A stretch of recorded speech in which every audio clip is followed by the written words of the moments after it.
المرسلين سيدنا محمد وعلى آله وصحبه أجمعين. قبل البدء في الحديث عن هذا الويبينار، اللي عنده أي أسئلة أو استفسارات نستقبلها على الهاشتاج international_nursing_day أو اليوم العالمي للتمريض. Hello everyone and welcome to this session. We are all continuing to witness the scenes from all over the world that seems to have come to a standstill with empty streets, cities, and airports. We are all worried about the spread of the coronavirus. At the same time, we are grateful to the self-sacrifice made by every single physician and every single nurse working as a frontline in clinical practice or in clinical settings. You are the true heroes in this health crisis. In fact, several research have been conducted worldwide. However, coronavirus still spread rapidly. We believe that sharing the scholars' experiences will provide valuable aid for the audience. At this point, the Nursing College at King Saud University organized a webinar entitled Nursing Practice During COVID-19 Pandemic, starting with Dr. Meijer Rashid. Dr. Rashid has a PhD focused in molecular genetics. From London, she has multiple publications in several journals, scientific and recognized journals, and she is currently working as the Dean of the Nursing College at King Saud University. Please all join me to welcome Dr. Meijer Rashid. شكرا لك. Thank you very much دكتور عدنان. وبسم الله الرحمن الرحيم، والصلاة والسلام على سيدنا محمد وعلى آله وصحبه أجمعين. أصحاب السعادة وحضورنا الكريم عن بعد، السلام عليكم ورحمة الله وبركاته.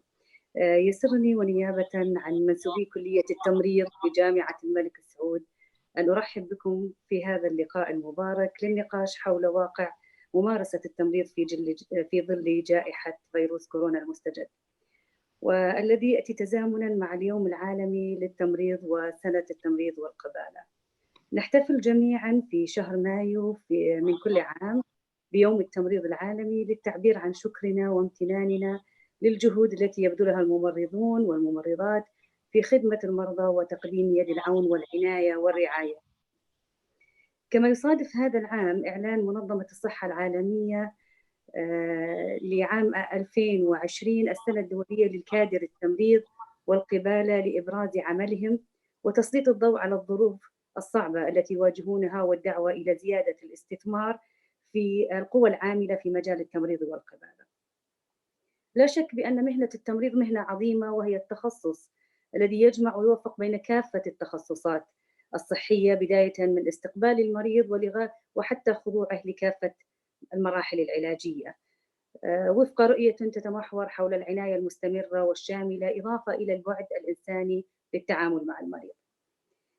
ونحمد الله تعالى أن سخر لنا حكومة رشيدة وضعت التمريض ضمن أول أولوياتها في رؤية المملكة 2030 الطموحة، والتي تسعى إلى الرقي في مستوى الرعاية الصحية ورفع وتطوير كفاءة جودة الحياة.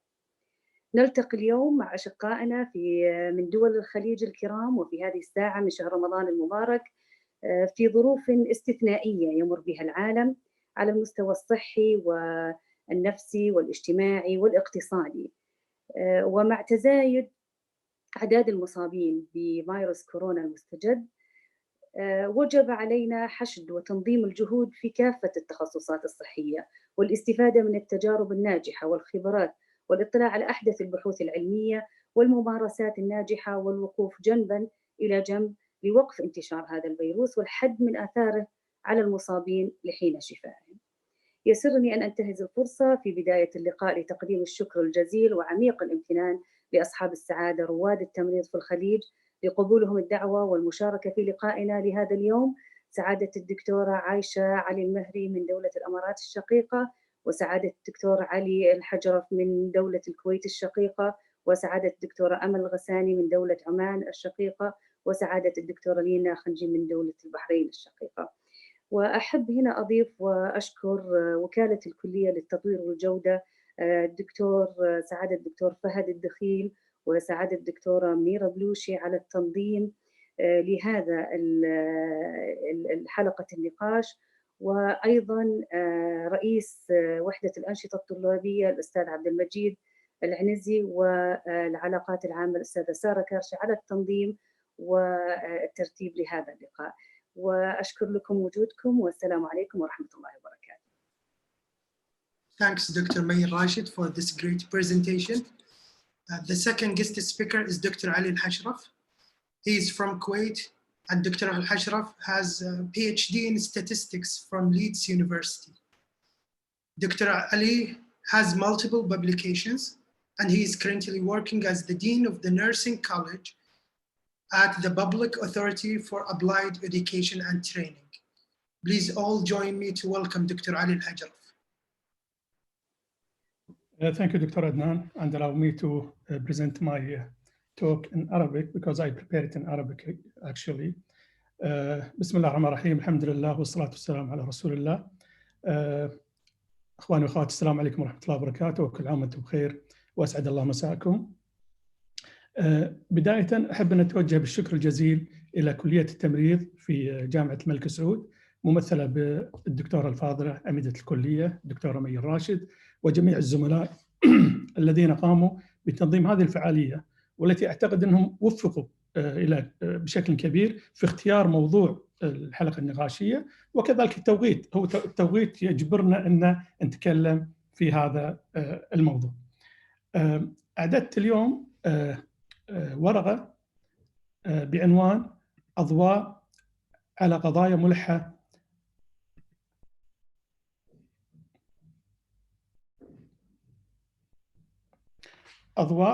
مهنية وتعليمية في التمريض في ظل جائحة كورونا.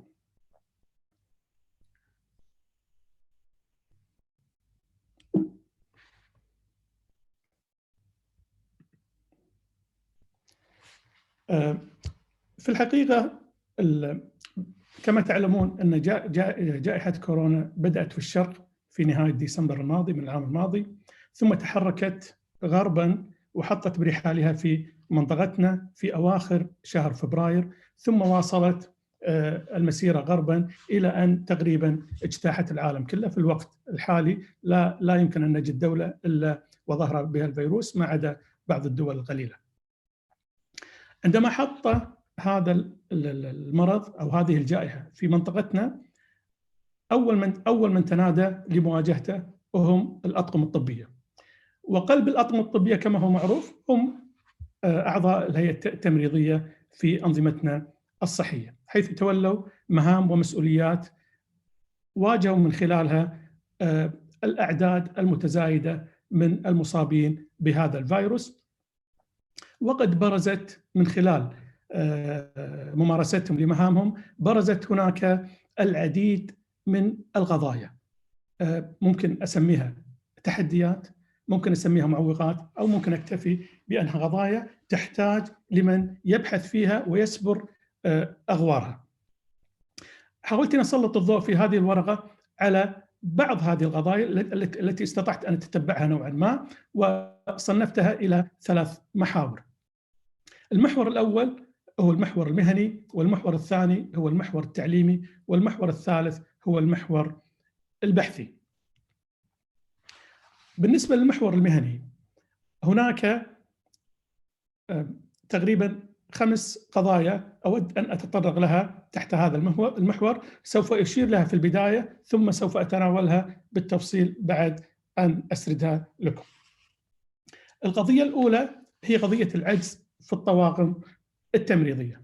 طبعا هذا الأمر ليس بجديد وليس متزامن بسبب جائحة كورونا، إنما هو أمر قديم يتجدد مع حدوث الأزمات.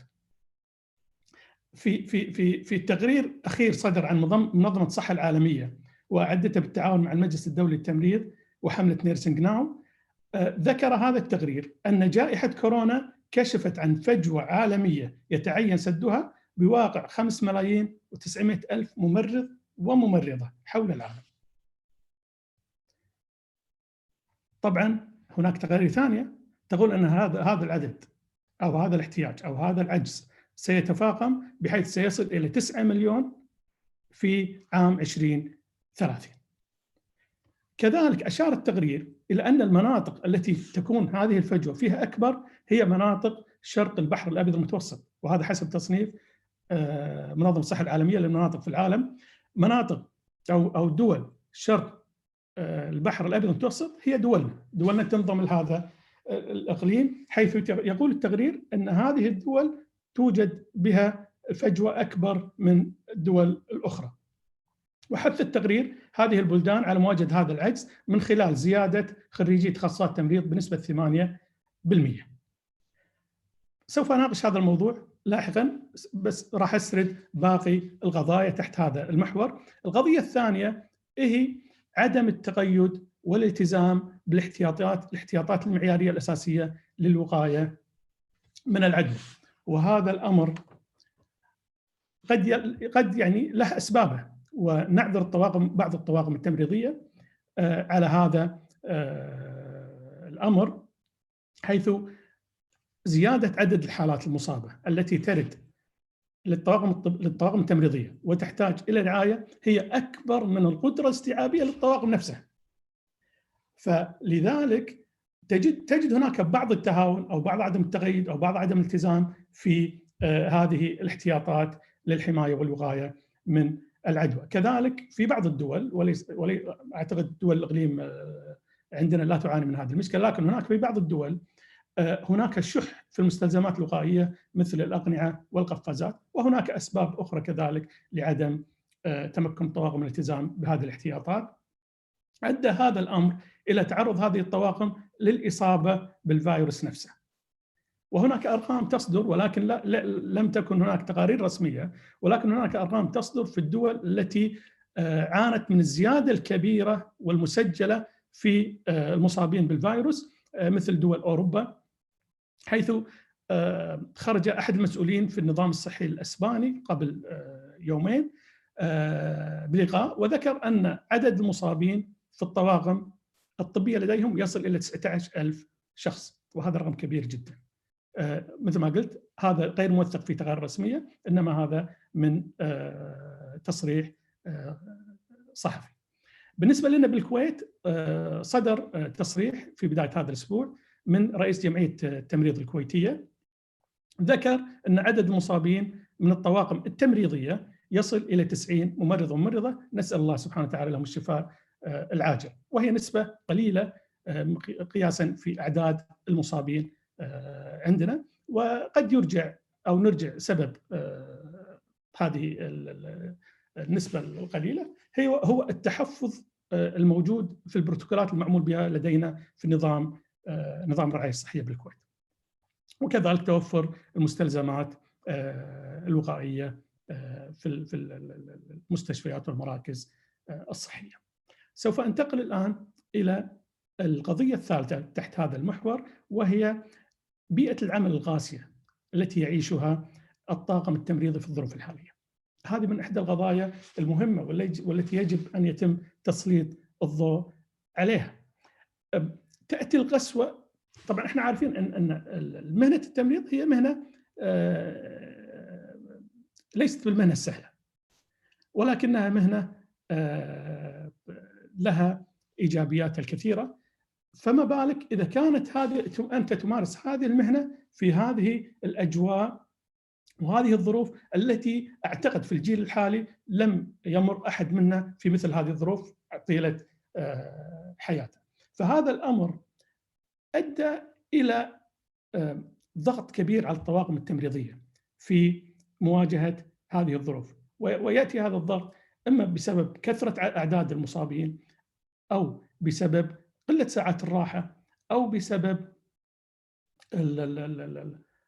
القصور الموجود في بعض الأجهزة مثل أجهزة التنفس الصناعي التي كان في شح في بعضها لدى بعض الأنظمة الصحية. هذه القسوة أثرت كثيرا على الأطقم التمريضية، وسوف نتكلم عن كيف يمكن التعامل مع هذه القضية بعد ما أسرد باقي القضايا.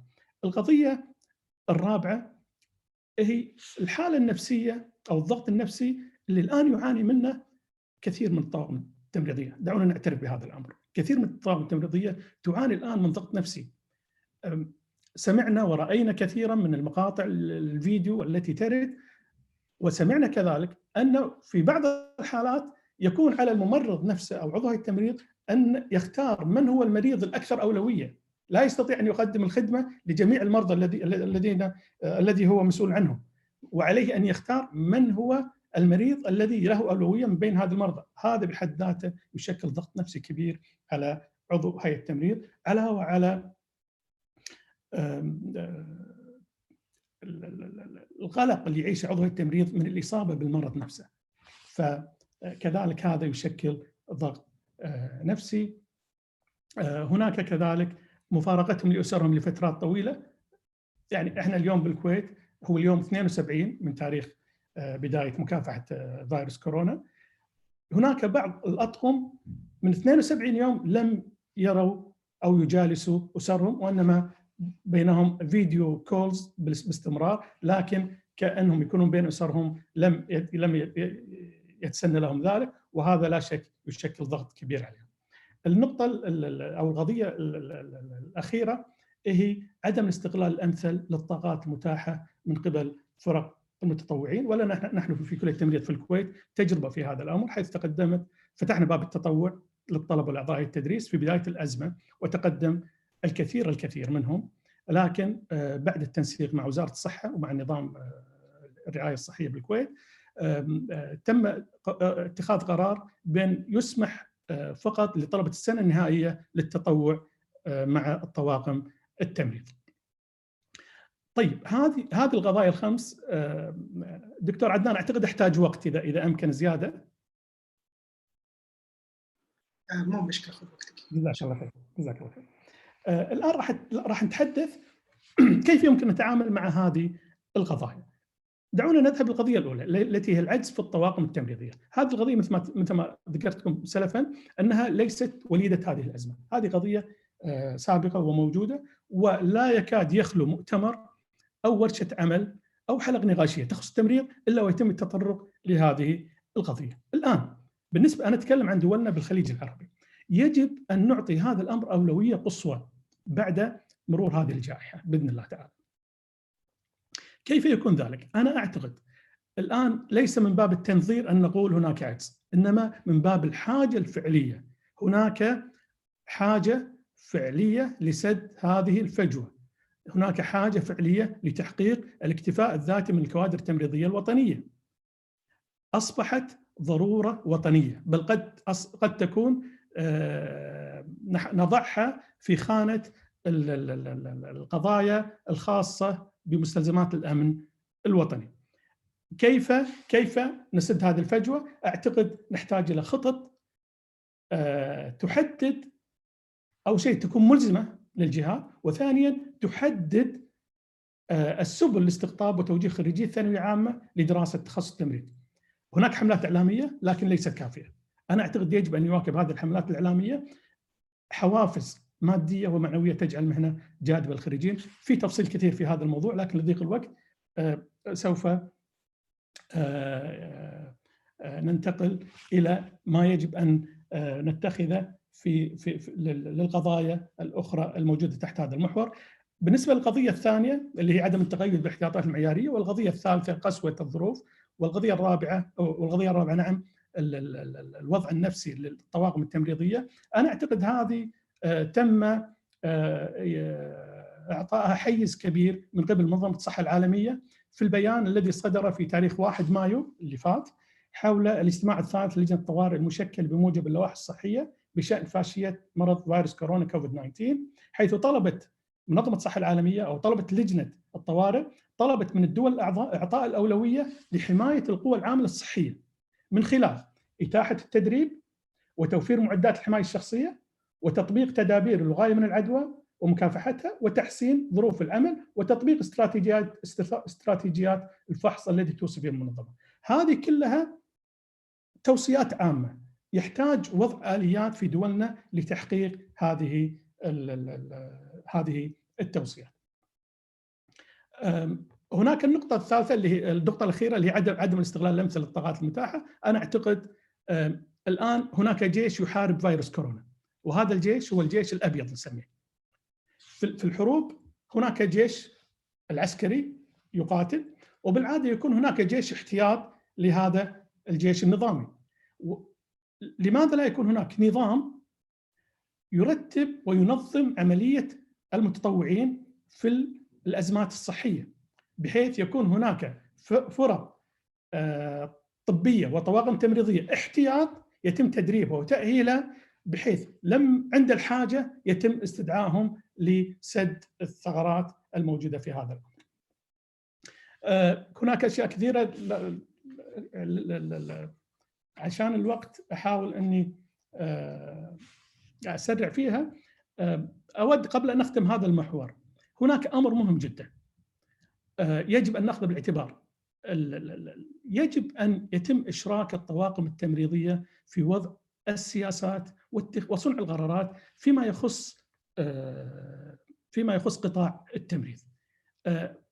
بالنسبة للطواقم التمريضية، هم أقرب الفرق الصحية لأفراد المجتمع، بل هم قلب الخدمات الصحية. نعم، هناك تسلسل هرمي صارم، هناك أفكار متأصلة حول ما يمكنهم وما لا يمكنهم القيام به، لكن يجب إشراكهم. أنا أعتقد إشراكهم في وضع السياسات واتخاذ وصنع القرارات سيكون له أثر إيجابي جدا في تحسين الصحة، وسيعطي حلول للتحديات الصحية التي نراها اليوم، حيث إن تم نشرهم وتقديرهم وإدماجهم بشكل صحيح في عمل صنع القرار، أعتقد ستكون هناك إيجابيات كثيرة لهذا الموضوع. أنتقل إلى المحور الثاني، وهو المحور التعليمي. الطواقم الطبية التي تواجه الآن فيروس كورونا اكتسبت الكثير من الخبرات والتجارب وأيضا المفاهيم. هذه خبرات كلها جديدة. من وجهة نظر تعليمية، أرى أن من الضروري أن تنعكس هذه المفاهيم وهذه التجارب على مناهج وبرامج التعليم التمريض. وهذا أعتقد بوجهة نظري، وهذا يحتاج كذلك مزيد من البحث والدراسة، أن هناك 3 مسارات لعملية إدماج هذه المفاهيم في برامجنا ومناهجنا. المسار الأول اللي هو مراجعة وتطوير المناهج الحالية بما يتواكب مع هذه التجارب والخبرات. مثلا لدينا مقررات قائمة الآن. هذه المقررات أو بعض هذه المقررات هناك مجال أن يتم إدماج هذه الخبرات في هذه المقررات. مثال على ذلك مقرر علم الأوبئة، أعتقد في تجارب جديدة يجب أن تضاف إلى هذه المقررات أو تضاف للسيلبس لهذه المقررات. مقرر الإدارة التمريضية، أعتقد في مستجدات جديدة يجب أن تؤخذ بالاعتبار عند صياغة هذه المناهج. مقرر قضايا مهنية التمريض، مقرر مهارات علمية وإلى آخره. هناك مقررات كثيرة يجب أن تدرس وتفحص ويبحث من هي المقررات التي من الممكن أننا نطورها بالتجارب والخبرات اللي تم اكتسابها من خلال تجربة جائحة كورونا. المسار الثاني هو مراجعة وتطوير البرامج الحالية، وذلك من خلال استحداث مقررات لهذه البرامج.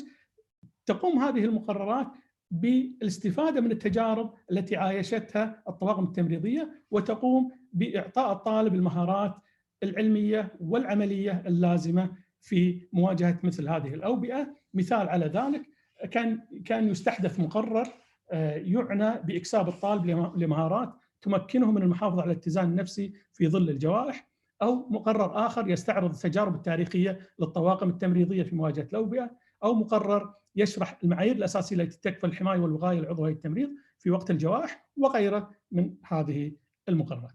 المسار الثالث هو استحداث برامج جديدة بالكلية، وتكون إما تكون برامج بكالوريوس أو تكون برامج تخصصية بعد البكالوريوس أو تكون برامج في الدراسات العليا تختص بالتمريض في زمن الأوبئة. انتقل للمحور الثالث والمحور البحثي، وهذا المحور سيخدم المحورين السابقين أو القضايا التي عرضت في المحورين السابقين. جميع القضايا التي عرضناها في المحورين السابقين تحتاج إلى مزيد من البحث، تحتاج إلى مزيد من الدراسة، تحتاج إلى مزيد من المتابعة وصبر ظروفها. أعتقد الآن يأتي الدور على المراكز البحثية والمؤسسات الأكاديمية لدعم بحوث تختص بظروف التي واكبت جائحة فيروس كورونا كوفيد 19. ستخرج لا شك أن هذه الدراسات والبحوث ستخرج بنتائج وتوصيات تساعدنا في تجاوز التحديات التي ذكرناها في المحورين الأول والثاني. لدينا بالكويت قامت مؤسسة الكويت التقدم العلمي، وهي من أبرز المؤسسات البحثية بالكويت،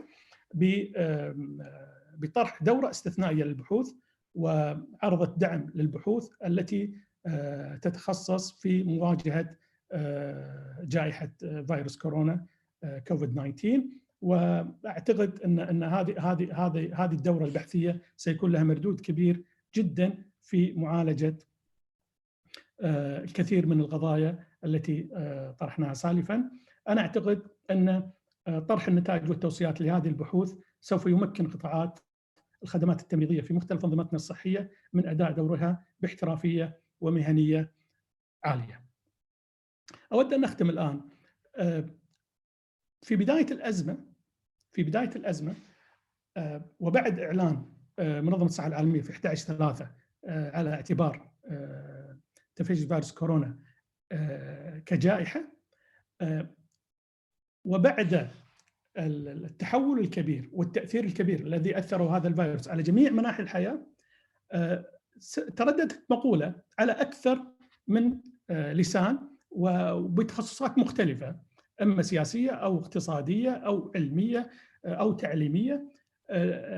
كانت تقول هذه المقولة أن العالم ما بعد كورونا لن يكون كالعالم ما قبل كورونا. الآن سؤالنا، الوضع التمريضي وقطاع التمريض بعد كورونا هل سيكون كما هو قبل كورونا؟ أتمنى أن يكون هناك تطوير وأخذ بالتجارب اللي تم استقائها من هذه الأزمة، ويتم من خلالها تحديث ومراجعة جميع السياسات والبروتوكولات المعمول بها في أنظمتنا التمريضية. ختاما اسمحوا لي أني أوجه تحية كبيرة جدا مقرونة بالتقدير والإجلال لجميع الطواقم الطبية التي تعمل في مواجهة وباء فيروس كورونا كوفيد 19، وأخص بهم فرسان هذه المرحلة، وأعني بهم طواقم الهيئة التمريضية الذين يتقدمون الصفوف الأولى في مكافحة هذا الوباء، متحملين مسؤولياتهم المهنية والإنسانية وغير مبالين بما قد يتعرضون له من مخاطر حقيقية تهدد حياتهم. فلهم منا صادق الدعاء بأن يحفظهم الله سبحانه وتعالى ويعينهم ويكلل جهودهم بالنجاح في المحافظة على صحة أفراد المجتمع والقضاء على هذا الوباء. وأتمنى أني قدمت ولو شيء بسيط وسلطت الضوء على عدة مواضيع قد تهم هذا القطاع في مثل هذه الظروف. حفظكم الله جميعا وشكرا لحسن الاستماع. جزاكم الله خير. Thank you, Dr. Ali Al-Hajra, for the valuable information given regarding the nursing practice during COVID-19 pandemic. Our third guest speaker is Dr. Aman Rasagni. Dr. Rasagni earned her PhD in nursing from University of Wisconsin at Milwaukee. Dr. Rasagni has multiple publications and has attended several conferences since 2013. Please all join me to welcome Dr. Aman Rasagni. Thank you, Dr. Adnan, for the introduction. Assalamu alaikum all. Ramadan Kareem. It's my pleasure to be part of this event, and special thanks to Dr. Meijer Rashid, Dean of Nursing College, and her team at the King Saud University. I'd like also to take this opportunity to thank all the nurses globe-wise, all the nurses in the Arab countries, and the Omani nurses. I'd like also to thank our faculty, nursing faculty at the College of Oman, Oman College of Health Sciences, and special thanks to the team at the nursing program in Muscat. We are here to explore big questions facing countries and communities at different sectors, including health and higher education. And I don't think we had a bigger emergency reason than COVID-19, which created an alarming sign to act and move to a newer direction. I'm delighted to share some of that redirection to keep up with the challenges of nursing education during this pandemic.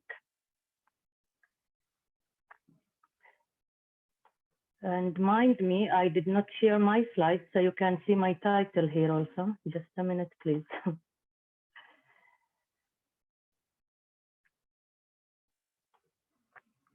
I'm just going to give some highlights about the coronavirus outbreak in Oman, how it's been managed, the role of the Ministry of Health in combating the coronavirus, the nurses as frontline, and then the role of the Oman College of Health Sciences in facing the coronavirus, and then the challenges faced and the lessons learned from these challenges.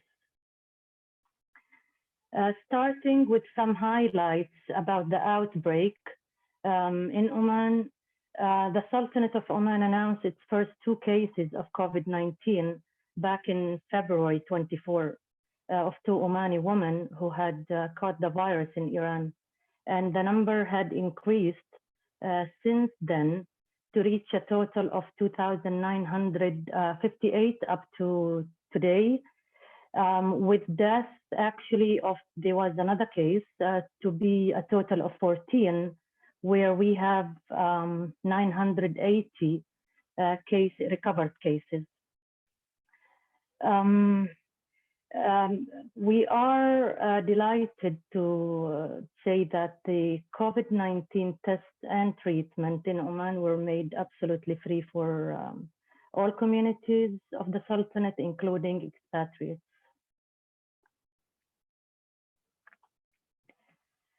Managing coronavirus was handled by the creation of the Supreme Committee that was tasked with studying the scope for tackling the development resulting from coronavirus. This committee had been coming with different decisions based on the latest development of the pandemic and issues of the COVID-19, including restriction of entries, closing of mosques, and so on.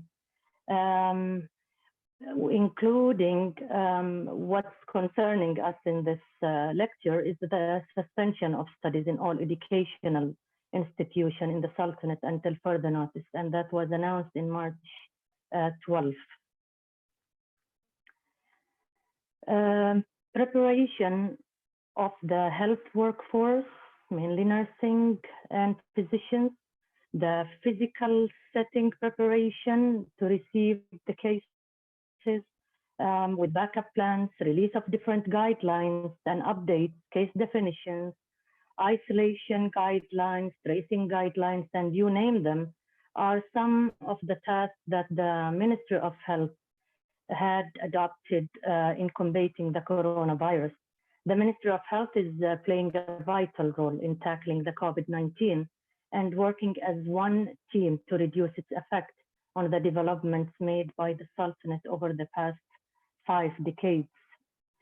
Now, the Ministry of Health managed to cover up to 350,000 tests of COVID-19, which 5% of that number is tested positive, and a capacity to test 500 samples a day.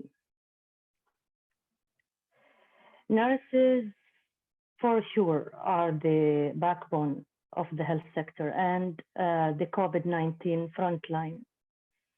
As the other health professions, the nursing group plays an integral part of the health system, which represents more than 65% of the health group. It has a significant role in enhancing the quality of the health services at all levels of care.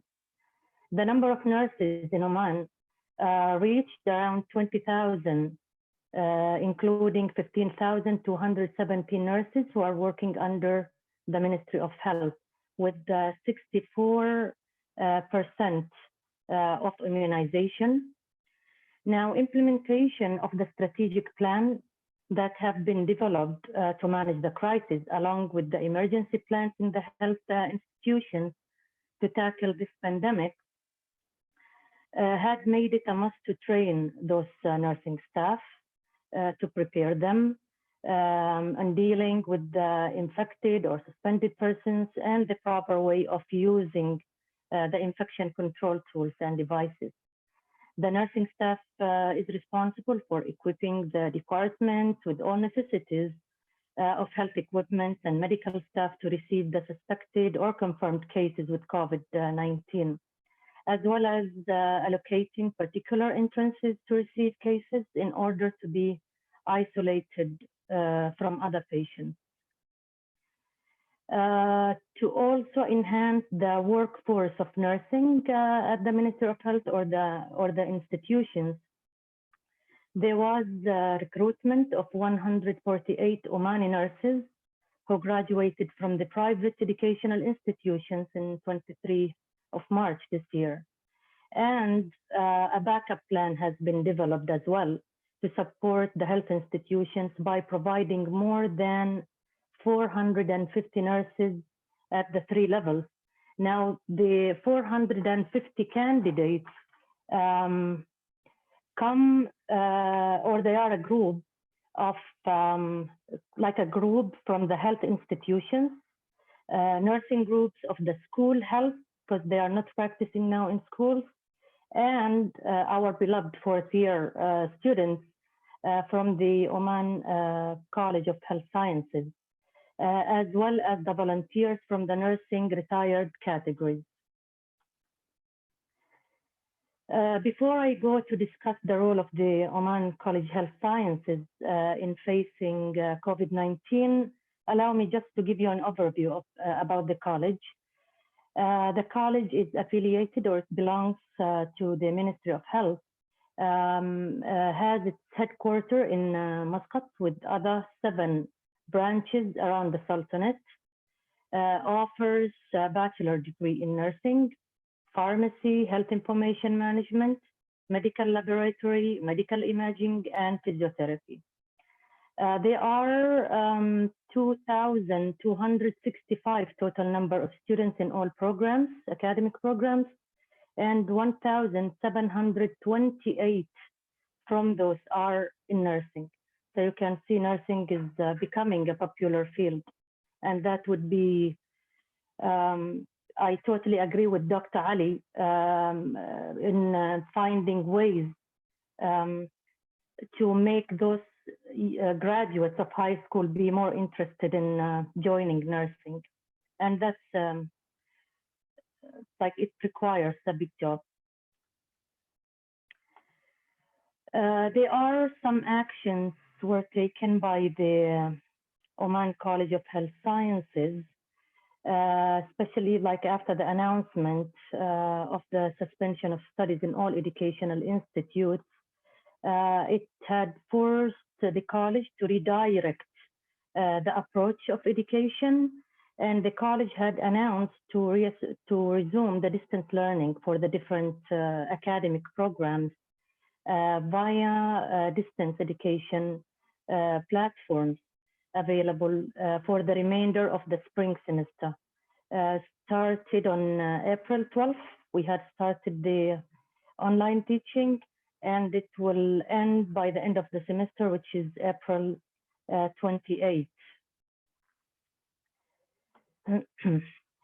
Now, the shift to online, if we speak worldwide, about half of the higher ed institutions around the world had gone to either online or distance teaching, and that applied to us also.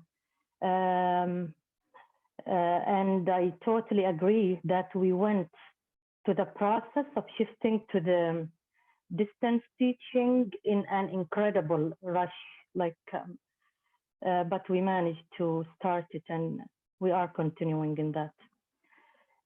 One of the actions also been taken when it concerns the clinical and lab courses it was decided that this will be evaluated and graded after resuming the regular teaching. And for us, it's a stopgap, meaning it's not only with us, but worldwide also. Courses that requires hands-on, it needs a further in-depth exploration and preparation in order for us to come up with alternatives of virtual labs or clinicals, and that will require lots of testing of its effectiveness before we carry it on.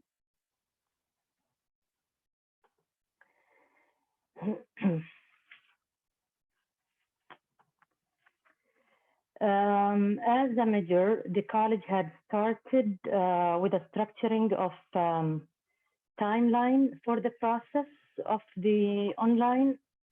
And since the beginning of the emerging situation of COVID-19, the college management and team were in action to explore and find alternatives to continue teaching. Steps taken to move to distance education included thorough analyzing of the situation, including the curriculum, the resources, students and faculty readiness, and so on. This resulted in proceeding, of course, with the distance education, putting in mind and ensuring that each student in the college would have an access one way or the other to the teaching materials. We had, or we managed to come up in the given time with a quality platform for delivery, and the platforms adopted included the Google Classroom, Moodle, Schoology, and others, and as well as sending the lectures via individual emails to each student, just to ensure that whomever does not have the ability due to different reasons to join the Google Classroom or the other platforms, that they have the teaching materials handy in their emails. The college had managed to provide the needed resources and support for the distance education, including faculty training, developed student instructional guides, especially that we had a very short time with minimum contact with students and faculty. We had to do it in a very detailed way.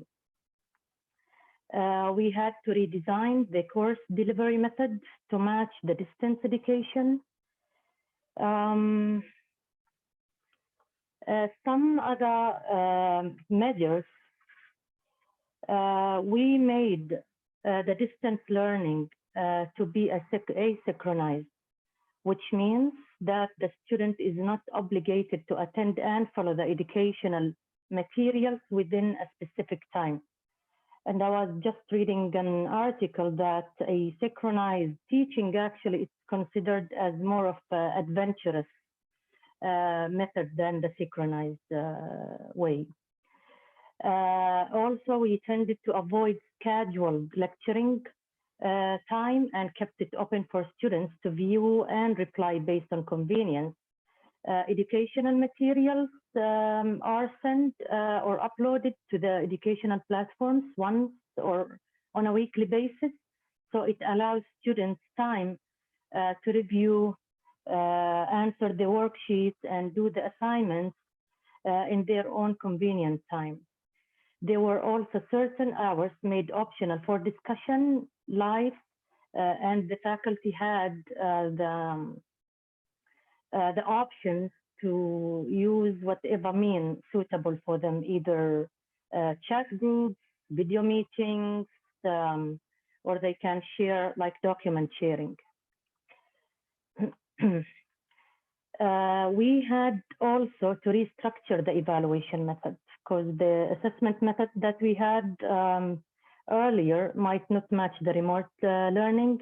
So we had to switch it to more of a remote evaluation to ensure quality of the delivery of The materials, we did not forget to evaluate the quality of it, so included student surveys and as an aspect of course evaluation, and include overall distance learning approach evaluation by students and faculty. To tell you the truth, the real challenge started not when we were preparing for the distance teaching, but it started when we started the implementation. Observing the reaction of both students and faculty in real action was the moment of truth for us. It was highly important to be close to all, the management, faculty, and students.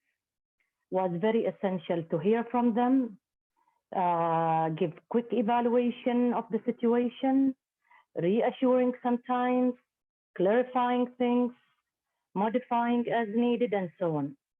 At the beginning, of course, there was a feeling of terror among all, but later it had moved to feeling of excitement. It's a new era. We'll see how it goes.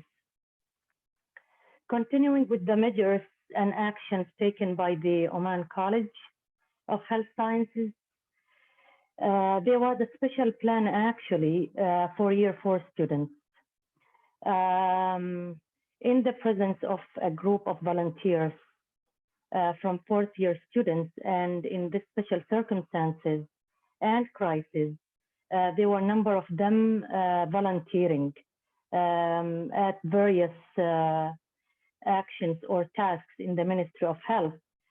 So in that case, the college management had decided, I'll just give you an example of what was done, that whatever, for example, was studied in the course of the comprehensive practicum, clinical comprehensive practicum, is considered sufficient and to evaluate the achievement and outcome of that course.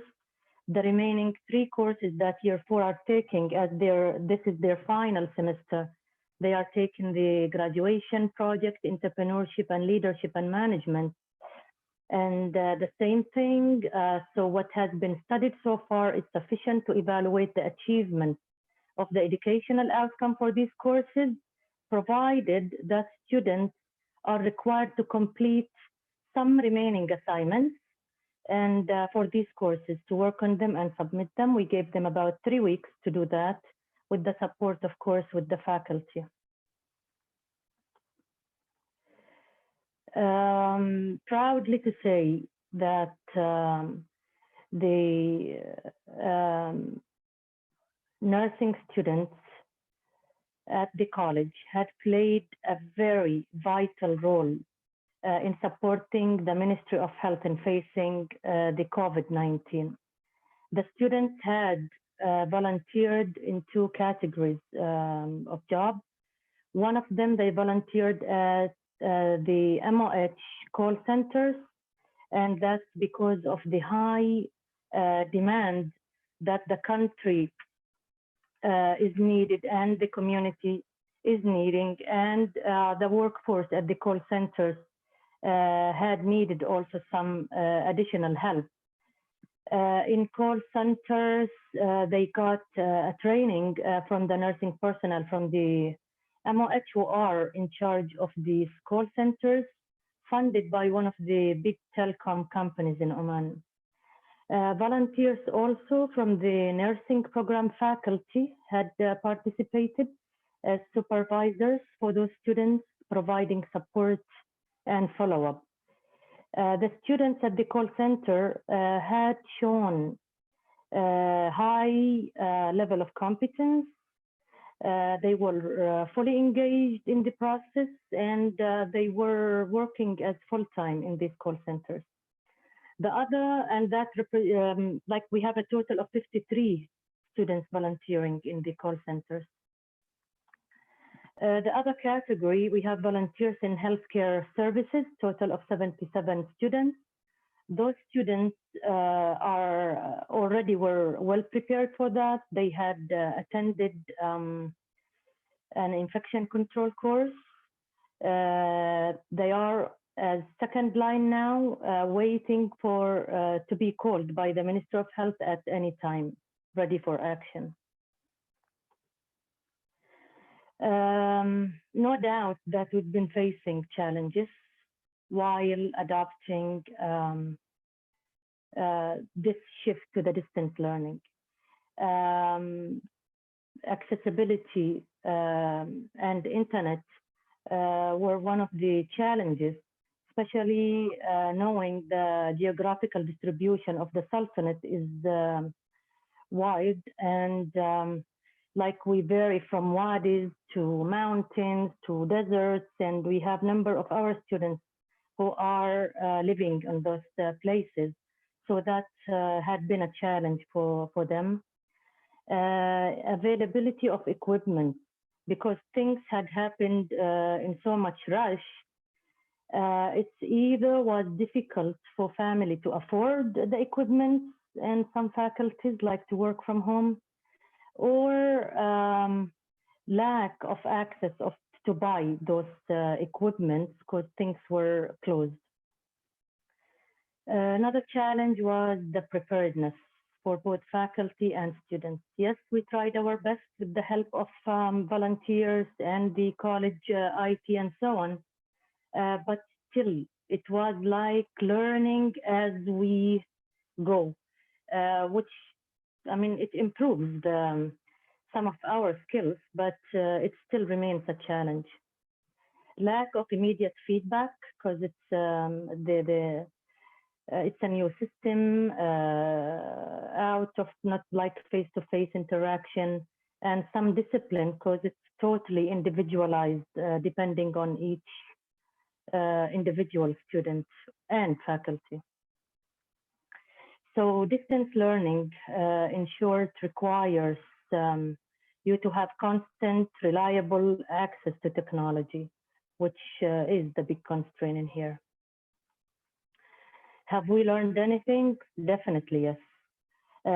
Integration of information technology in education will be further accelerated, and that online education will eventually become an integral component of education. Adoption of online learning will continue to persist post-pandemic. That's what we hope. Develop a structured digital platform for distance education. Innovate in lab and clinical virtual teaching. Updated training for students and faculty to keep them ready.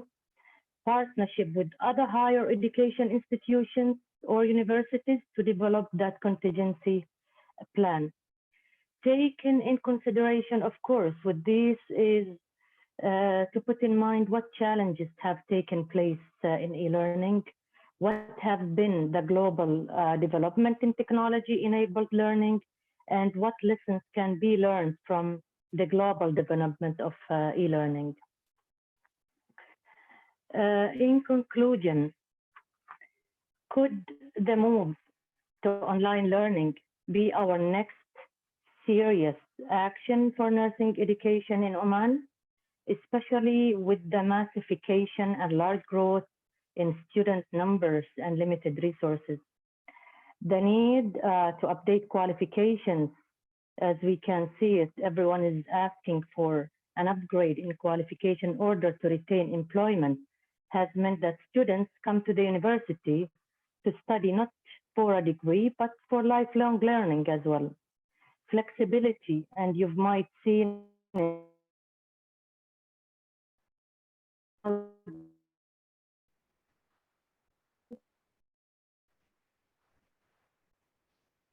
all, and that will require a strategic thinking. We are witnessing the change from traditional on-campus teaching to that of teaching without walls. The implementation of these strategies will require fundamental changes in the way institutions are organized and managed. As part of that, we all need to update and fully equipped at times. We are nurses, and I believe we will do this. Thank you very much and wish you all the best. Thank you, Dr. Aman Rasagni, for sharing your knowledge with us. Ms. Abir, the mic is yours. Thank you, Dr. Adnan. Thank you, Dr. Amal and Dr. Ali for your highly informative presentations. Assalamu alaikum wa rahmatullahi wa barakatuh. Hello and welcome, everyone.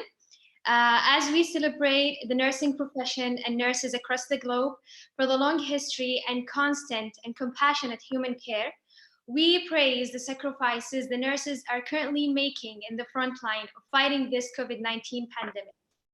We've seen nurses having their faces bruised due to the long wear of PPE. We've seen nurses stand up for community awareness and social distancing.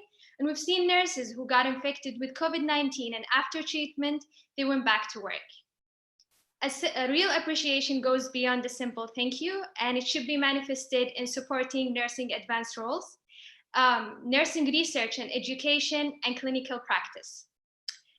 So today, our esteemed guests touch on important topics that are necessary and important to equip nurses with important information in this crucial time. In the second half of this webinar, we have two speakers. Hopefully, Dr. Aisha will be able to join us at the end of the presentation. For now, we can start with Dr. Lina Khunji. Dr. Lina, who is Assistant Professor and Head of Nursing Department at the College of Health and Sports Sciences at the University of Bahrain. Dr. Lina obtained her PhD from the University of Manchester in the UK, specializing in maternal health, and also has 8 years experience of working as a registered nurse and a midwife as well. She's also the Vice Dean of Bahrain Nursing Society. Dr. Lina, you may start with your presentation. Thank you.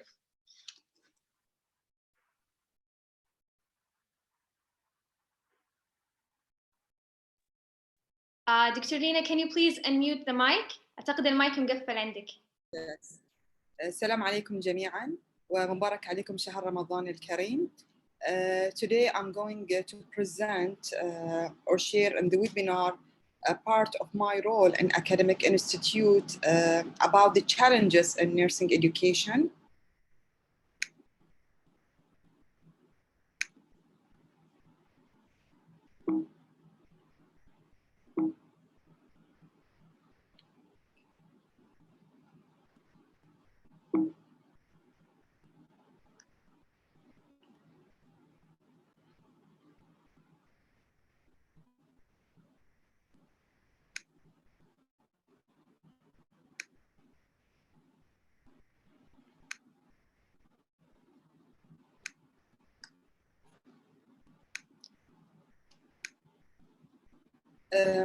As my colleague already mentioned about the COVID-19 and some of the statistics related to the COVID-19, I'm going to start with the facts that all over the world facing in regards to the COVID-19 when it has been declared by the WHO as it's a pandemic on March 11. As reported by the UNESCO 2020 that coronavirus pandemic has affected educational system worldwide, leading to near total closures of universities, schools, and colleges, and approximately 1.7 to 3 billion learners have been affected due to the school closures in response to the pandemic.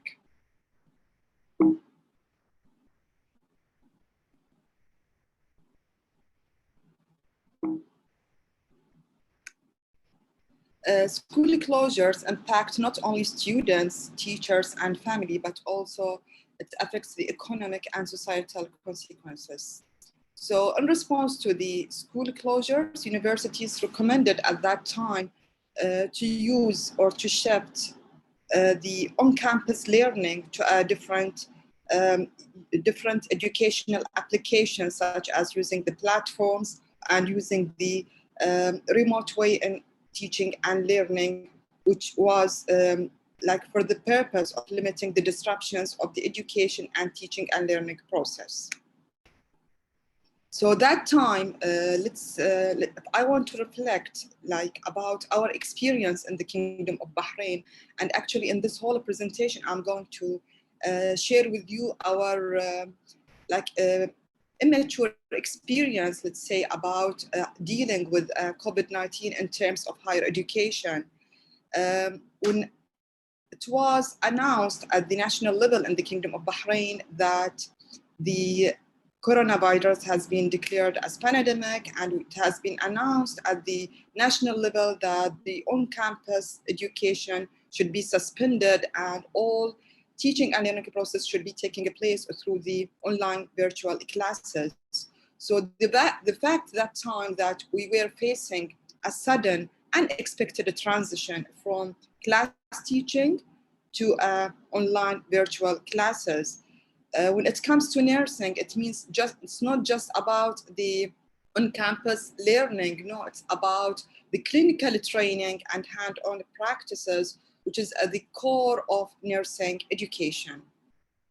So it was a fact, and it was a transitional period, and it was a very critical time for us to deal with the unexpected situation. So we were asking ourselves, are we ready to move into the transition? And do we have the resources or preparedness and the capacity to go into the transition smoothly without disturbing the teaching and learning process in terms for the students and the faculty? So we were at that time required to implement our contingency plan and to move all the classroom-based work into the online platform.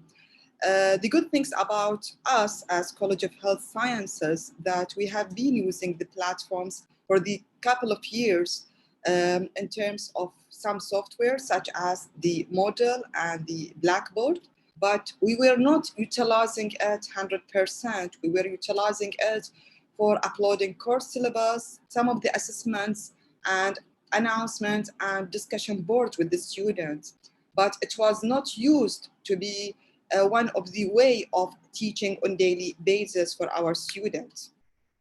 That time we were required to consider the resources, what we do have at the college and what are the resources that we might need.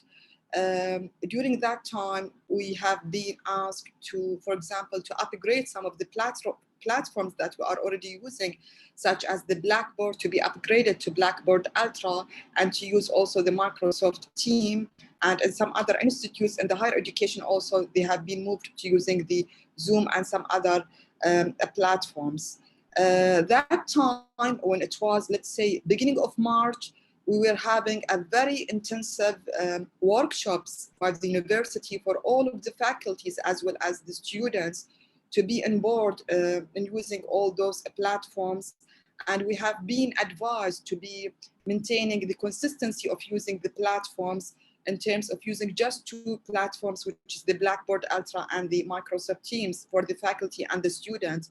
So it was a very intensive period of time in getting the training for the students and the faculty, and having the hands-on online sessions with the IT department to get everybody prepared to start the online learning, which was started effectively by 8th of March. So we were that time required as one of the institutes in the higher education, and we belong to the country that we are required to follow the national policy and protocols in regard, like not to conduct any in-person classes, not to have any large meetings shouldn't exceed more than 5 persons, and to suspend all the lab hours or lab sessions, the clinical training, either to be suspended or cancelled.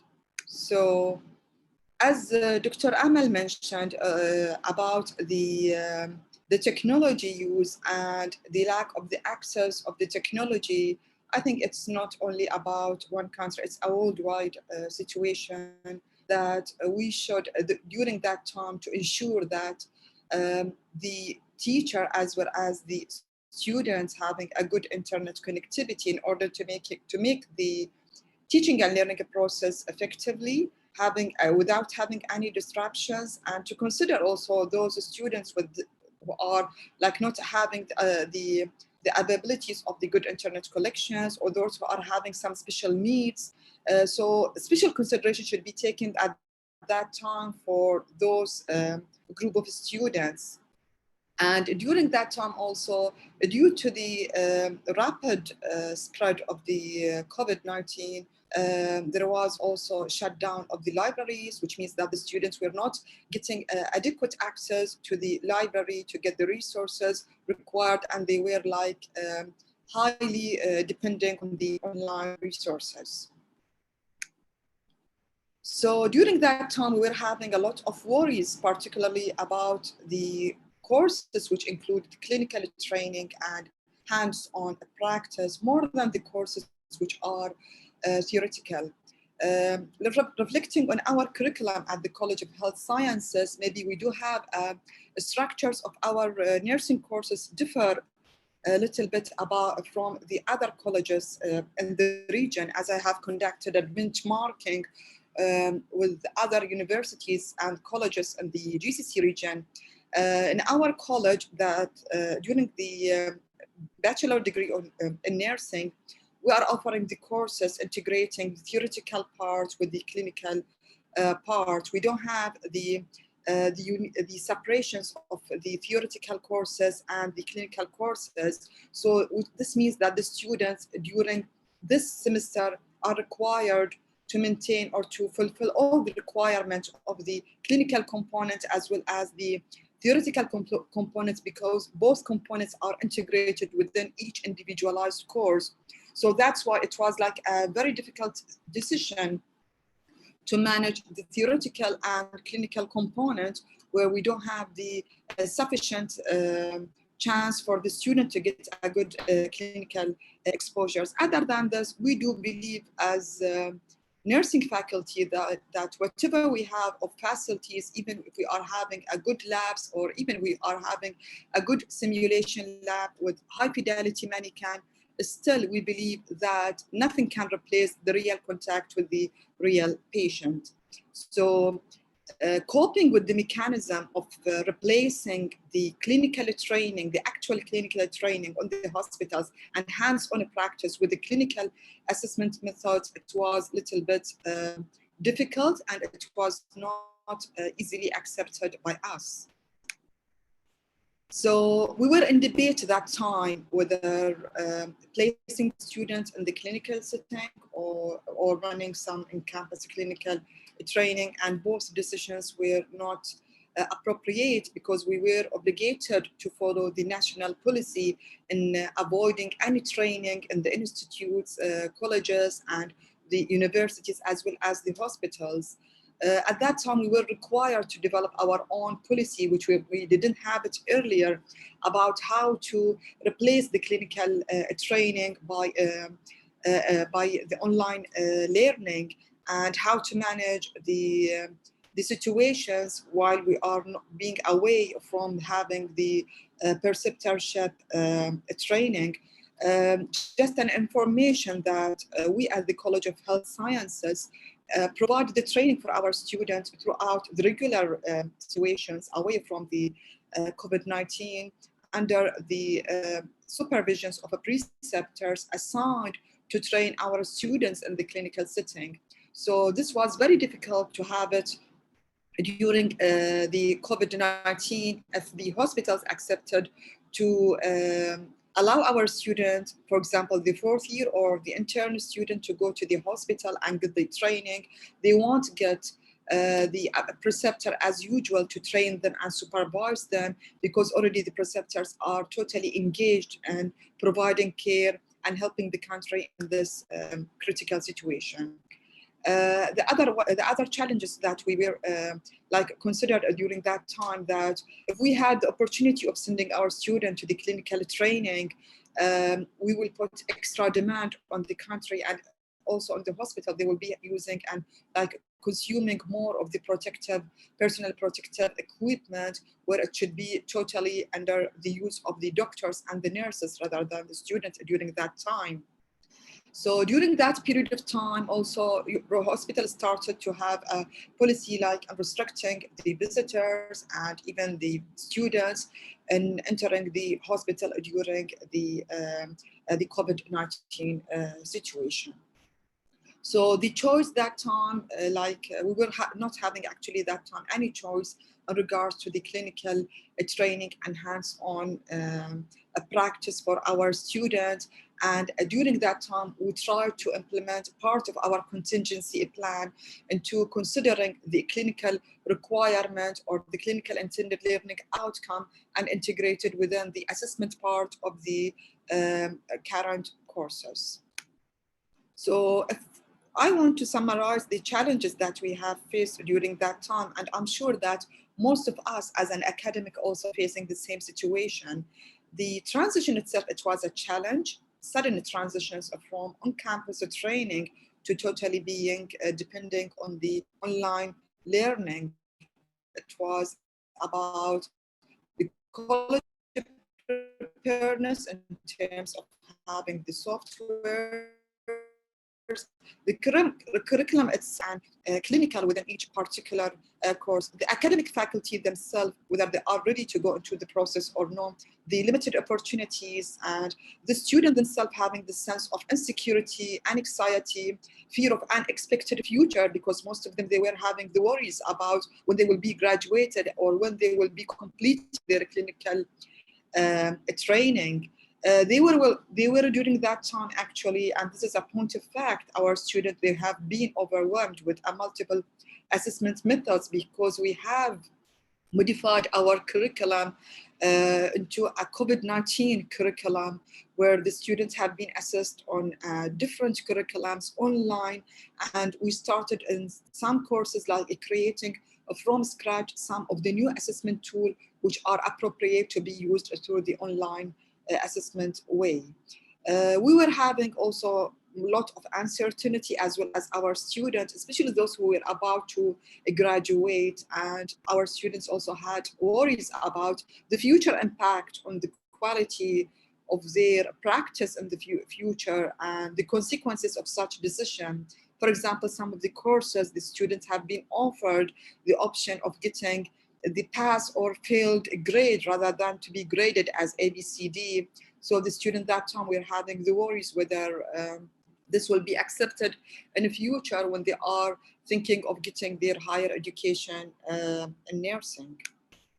As we mentioned, unequal access to educational resources, whether we will be meeting the student learning outcomes through utilizing the online learning, the interaction with the students and the instructor interaction, although we have maintained all the online sessions, live streaming online sessions according to a schedule, and all of the students were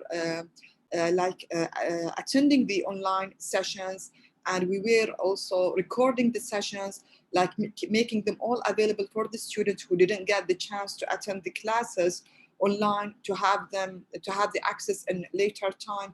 But still the interactions was totally different than when it comes to face-to-face interactions and giving also the feedback. The assessment itself, whether it was formative and assessment, formative or summative assessment, has been modified in a very different way. We were also at that time, as even at the current time, having a responsibilities toward the Ministry of Health and other health organizations in the kingdom, that we know that the health sectors are in demand of having more of help from the nurses and health providers. And we do have the student nurses, but because of the rules and the national policy, we are not able to maintain this role. Although we opened the door for volunteering, and we do have students volunteer in different areas at a different level, but it's totally different than when we are having all our students on board in the clinical settings and helping the healthcare team. Some of the worries also raised by the students about waiving their graduation requirements and whether they will be fit to get their nursing licensure in the future or not. So all the process was up to now, even it's stressful and totally a new experience for us and the students. Anyway, from the whole challenges that we have faced, we have also some positive point of opportunities that going through this process, it was a good opportunity. During, let's say, 1 month, we were required to review our curriculum, and we did this successfully, having the quality assurance department in line with us and reviewing all the assessment that we are doing during that time. We moved into the transitional period. We adopted the e-learning situations or the distance learning. Although we don't have a well-equipped simulation lab, but this also was an opportunity for us to review our situations as a college and having a good work into preparing our simulation lab and make it ready as soon as possible in meeting the demand of the future when we are having the similar situation where the study will be interrupted. All of us, we have been engaged in the new experience in terms of the administrator, faculty, students, family, everyone gets used to the experience. We had the chance to review our policies in regard the online learning and the remote working. We started to work from home and to interact with our students, same as other also country. If I want to summarize the whole experience, I can say the opportunities or the positive point about it, we got the coping or the adaptation to the new system, and we are moving good within this system. And this made us like to think in a very innovative way in adopting more of like creating the culture of e-learning at the college, which is where the students will take a very active role in being responsible about his own teaching, learning. And this was supported by a lot of literatures which showed that the students who learned nursing skills and, for example, how to use the IV pump online methods had the same efficiency as those who learned in the lab. The interactions between the student to student and the student to the teacher and being available more for the students also increased the students' learning motivation. So during that time, we worked very hardly in creating a new assessment method, and it's all been like online assessment method by starting from scratch to develop formative quizzes. We started to incorporate patient scenario and case studies, and we synchronized it with the class discussion, video tutorials for some of the courses. We started to have more debate sessions. We started to utilize more of the reflective practice, although we were having this in the past, but we started to emphasize more in the reflective practice and connect the reflective practice with the case studies and scenarios. We started to have students online presentation, and we had the chance and the opportunity to keep our students more involved in sharing the journal articles, reading them, and criticizing them. And this also opened the door for our students to consider the future research and conducting some of the researches related actually to the COVID-19. And already we are having 3 groups of students already started preparing their proposal about COVID-19 and its impact on the nursing students as well as the nursing. We started to have more communication strategies among the faculties, among the students and the faculty, because all of us, we went through the process of having a very extensive workshops and training sessions about the online assessment and learning. So throughout this process, we know that this pandemic will have a major impact in all aspects of nursing. It's not just about us as one of the higher educational institutes in the country. No, it's about the students who are wishing to enter the profession, about the students who are already in the coursework, striving to become nurses, and those that teach them, and most assuredly, practicing nurses and even the retired nurses. The COVID-19 had impacted all aspects related not only to the nursing, also to other even disciplines. I think it's now the time that all of us having this contingency plan, still we should have other contingency plan when we are having any situation other, let's say, other than this pandemic, any other situation which restricted our clinical placement or in-campus learning, we should have a contingency plan. And this plan should be at a national level, also having adequate resources and guidelines which support the implementation of those contingency plans. Thinking loudly as an academic, and most of you also, I think you would be sharing the same situation. I know that we are now at the situation that we are not sending our students to the clinical settings to practice because we are afraid of the consequences of this decision. First of all, we are required to follow the national policy and instructions and not to send our students. And we should make sure that if we will be sending our students, we should have a very protective learning environment for our students in terms of physical environment and even psychological situations where the students will be taking the role of the health team and giving care to the patients with COVID-19 and thinking about their preparedness to perform that role. I think we might reach to a situation that we should keep our students more engaged in the fighting COVID-19 and working as one of the healthcare team because there is a need for them.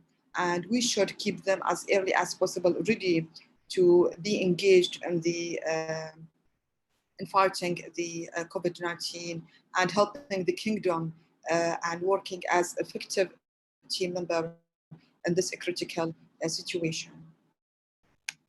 And at the end, I would like to thank all nurses, healthcare providers all over the world. Special thanks to all nurses and midwives in Bahrain. It's really the current situation is reflecting that truly this year is the year of the nurse and midwife as stated by the WHO. Thank you all. Thank you, Dr. Lina, for the great presentation. Unfortunately, Dr. Aisha couldn't be with us today. She has an urgent meeting with nurses in the UAE. So hopefully in the upcoming webinars, she'll be able to join us. For now, we can move to the questions. أحب أذكر المتابعين أي أحد عنده سؤال ممكن يكتب السؤال على الهاشتاج بتويتر. الهاشتاج يوم التمريض العالمي أو International Nursing Day. ممكن نبدأ عندنا بعض الأسئلة هنا. أول سؤال موجه لدكتور علي. دكتور علي يعطيك العافية. ذكرت نقطة مهمة اللي هو إشراك الممرضين في وضع السياسات لمواجهة جائحة فيروس كورونا المستجد. سؤالي لك دكتور، كيف يمكن الاستثمار أو استخدام الخبرات العلمية والعملية للممرضين المتخصصين في مثلا علم الوبائيات والمتخصصين في مجال الصحة العامة وصحة المجتمع في وضع السياسات المتعلقة بإدارة الطوارئ والكوارث لأي نوع طوارئ ممكن يحصل سواء كان وباء أو غيره؟ دكتور علي يعطيك العافية، المايك بس سوي أنميوت. شكرا على هذا السؤال، سؤال جدا مهم وفي محله. طبعا نتكلم بشكل عام سواء كان الممرض متخصص في علم الأوبئة أو متخصص في أي تخصصات أخرى. الممرض كما أسلفت هو أقرب عناصر الفرقة الصحية للمجتمع، فهو الأكثر عناية في حاجة المجتمع أو الأكثر دراية في حاجة المجتمع. عندما أشركه في وضع السياسات وفي صنع القرارات وجعله جزء أساسي من ضمن هذا الأمر، لا شك أن سيكون لهذا الأمر أو لهذا الاستثمار مردود إيجابي. وهذا أمر أعتقد يحتاج يحتاج من الباحثين المسلطون عليه مزيد من الضوء. الأمر ليس صعبا. قد يكون الأمر يتعلق بأسس موجودة الآن أو في افكار موجوده الان، لكن انا اعتقد ان مثل ما قلت العالم بعد كورونا غير العالم قبل كورونا. يجب اشراكهم سواء كانوا في متخصصين في علم الاوبئه او في تخصصات معينه او في اي تخصصات اخرى. صوتهم هو الاكثر بروز، صوتهم اعتقد هو الاكثر تاثير، خاصه في وضع السياسات المتعلقه في البروتوكولات التمريضيه. يعطيك العافيه دكتور علي. السؤال الثاني موجه لجميع المتحدثين. هل هناك خطه لزياده نسبه قبول المتقدمين لتخصص التمريض؟ الجزء الثاني من السؤال: هل هناك أي مشاريع ما بين دول الخليج فيما يخص مشاريع بحثية أو غيرها في تخصص التمريض؟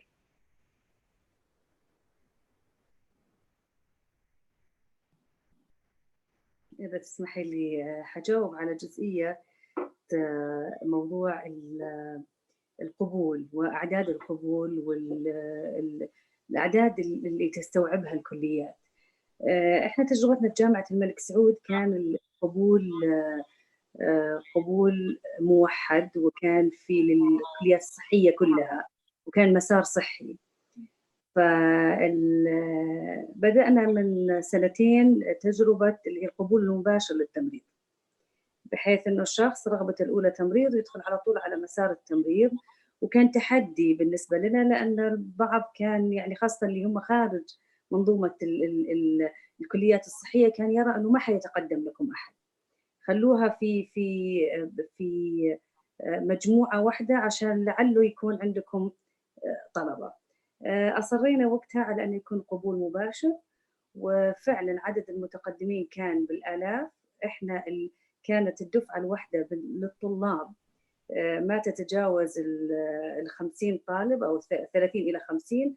الطالبات كانوا 50 طالبة 60 طالبة. لما فتح القبول المباشر صار عندنا 160 طالب و160 طالبة في الدفعة الواحدة فقط. وهذا يعني التشالنج اللي قدامنا ما هو التدريس، خاصة في المقررات في بداية المراحل، ولكن التشالنج هو ولا خلينا نقول التحديات هي في التدريب الإكلينيكي في المستشفيات، لأنه لازم تكون الأعداد أقل، ولازم يكون في الإشراف أكثر، لازم يكون في المستشفيات اللي هي تقبل التدريب بسهولة. نحاول إحنا باتفاقيات مع جميع المدن الطبية إن يكون عندنا اتفاقيات تدريب وتعليم، بحيث ان احنا نفيد الممرضين اللي موجودين في المنظومه الصحيه هذه، بحيث ان احنا نفيدهم في الدراسات العليا وفي الزمالات، وايضا طلابنا يستفيدون من المستشفيات والمدن الطبيه في التدريب ورفع مستوى المخرجات. الجزء الثاني من السؤال كان الجزء الثاني انه هل في مشاريع ما بين دول الخليج، مشاريع بحثية وغيرها في تخصص التمريض؟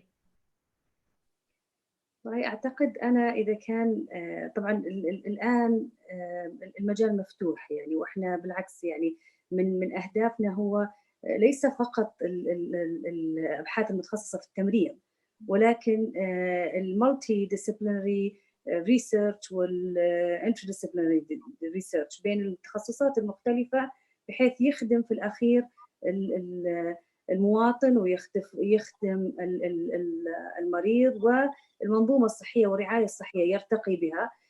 طبعا احنا we are open ان احنا إن يكون عندنا احنا اوريدي هذه نوع من انواع الشراكات بيننا وبين الكليات في التمريض في الخليج، وجدا سعيدين انه يكون في تعاون في المجال البحثي وايضا المجال التعليمي في بين الجامعات والكليات في الخليج. يعطيك العافيه دكتوره مي. شكرا. اي مداخله؟ تفضل أمير. بالنسبه للسؤال المتعلق في زياده او تحفيز طلبه التعليم العام لدخول مجال التمريض ونسبه 8%، احنا عندنا تجربه في كليه التمريض في الكويت. كانت هذه التجربه بديناها في البدايه بالحملات الاعلاميه، وكان مردودها جدا متواضع. بعدها عملنا اتفاقيات مع سوق العمل، مع المستشفيات الموجودة بالكويت. هذه الاتفاقيات وضعت فيها هذه المؤسسات الصحية حافز مادي للطالب خلال فترة دراسته. من واقع التجربة قبل تطبيق هذا البروتوكول كان عدد الطلبة المقبولين أو المتقدمين أو المقبولين 24 طالب وطالبة.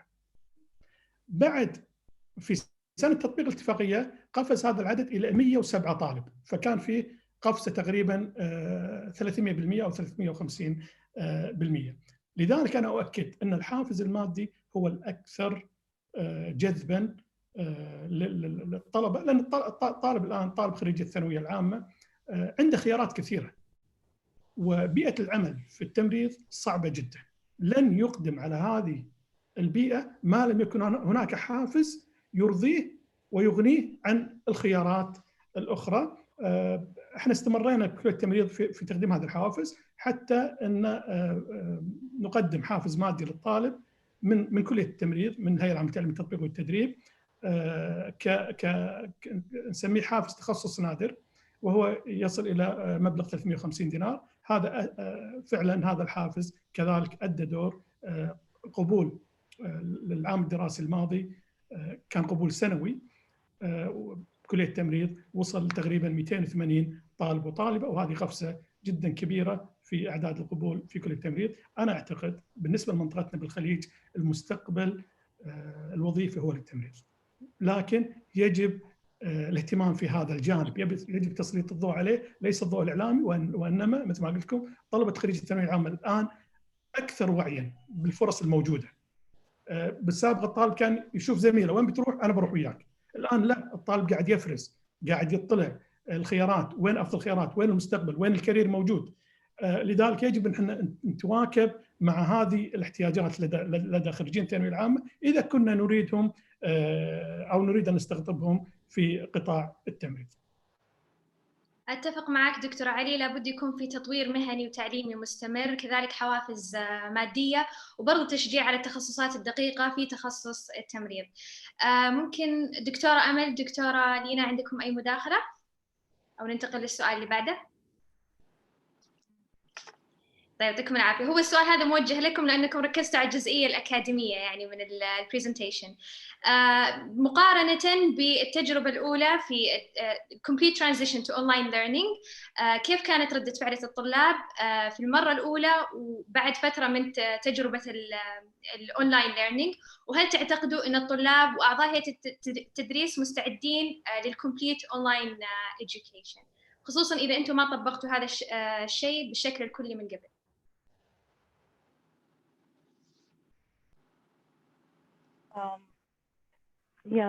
Very good question.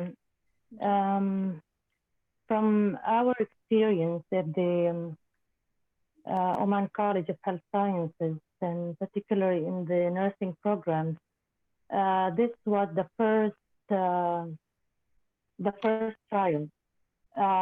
Maybe some individual teachers, while they were pursuing their further studies, had taken courses online, or they had advanced their skills by some sort of trainings and some of that sort. But when it comes to students, it was their very first experience. But I don't think it was a total challenge for the students, taking in mind that they are from the new generation.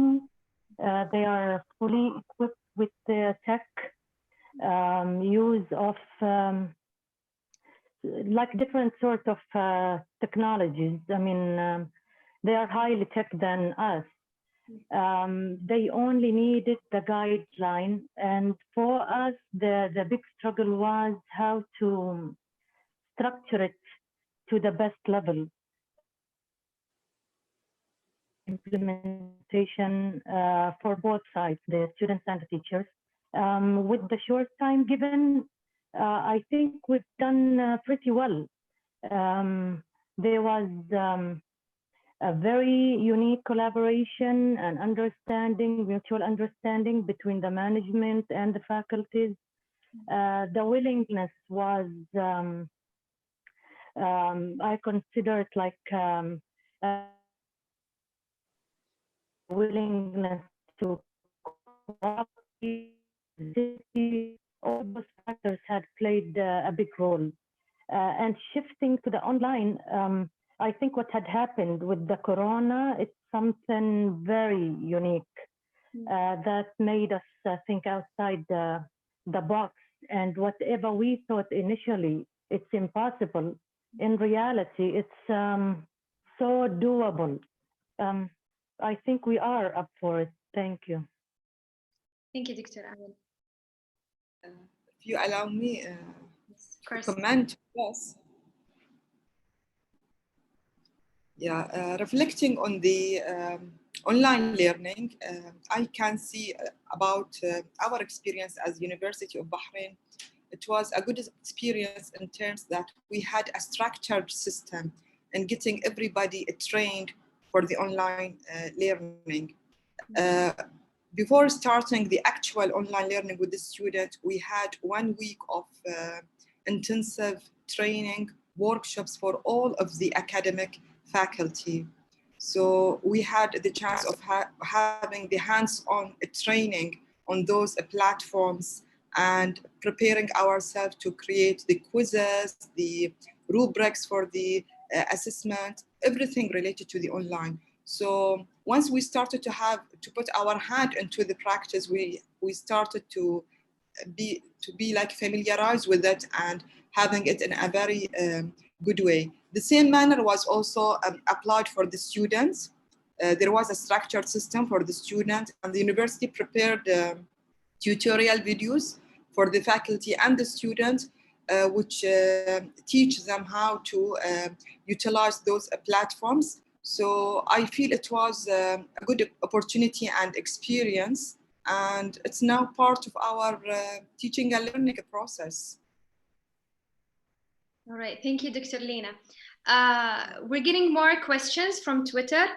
I hope we can cover all questions, but we only have like 3. So this question says, in the future, do you think that disaster management or infectious diseases should be added to the nursing curriculum? And this question is for all of you. Okay. Yes, Dr. Aman. Yes.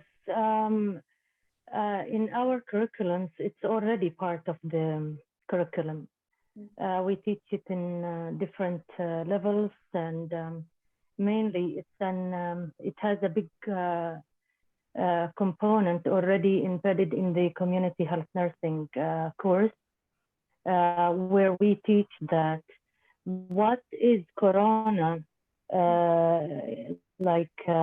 crisis will add is how to shape the management of the disaster, how to tackle things, because what happened is one of a kind for the first time that had shaked the whole world. And for sure, whatever has been practiced in reality, that's what's going to be added, opening more innovative thinking of how to tackle similar things in the future. Thank you, Dr. Aman. Due to the time constraint, I think we should end the webinar right now. I would like to thank every speaker for their effort in preparing their presentation and talks. We appreciate you sharing your knowledge and expertise, and we hope to see you in upcoming webinars. Thank you. Thank you. شكرا لكم.